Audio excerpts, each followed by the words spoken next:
So guys, pag naglalaro kayo ng Poco Machine, titignan nyo yung kung ilan na nahulog, no? So lagi kong sinasabi ito sa vlog ko, no? Yan, no? 390 yung max, tapos 380 yung nahulog. So pag hulog natin yan, hindi na bibitawan ng claw machine yan. So papakita ko sa inyo. Tapos pag hindi nyo nakuha yung first try nyo, okay lang yan. Pwede na hindi kayo maghulog.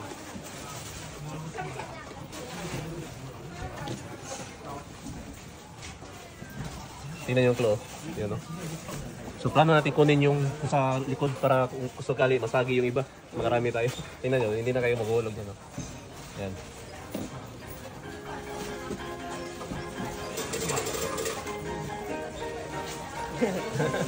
Yan, no? Hindi na ka naghulog. Tingnan nyo guys.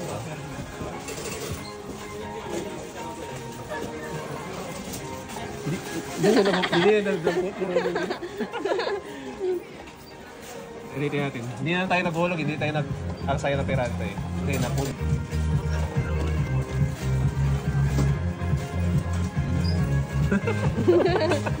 Ayaw talaga.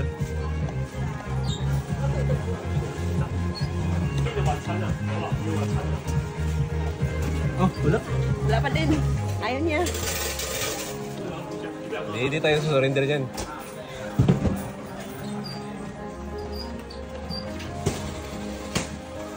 Wala ka. Hindi pa sa slide ako ba? Wala. Wala.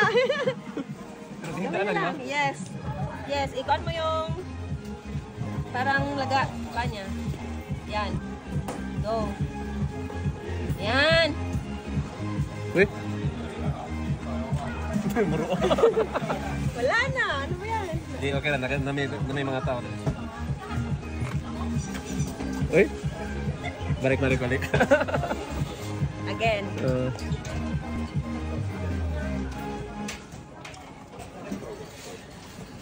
Yan. Dani. Dawa na. Oy! Kinuha pa na. Nice wag naman. Kinuha pa na. Bakit hindi na binatawa ng claw machine? Sayang. Akala ko na madudulas yung iba, madadamay. Hindi. Tigas claw machine. Dried mango.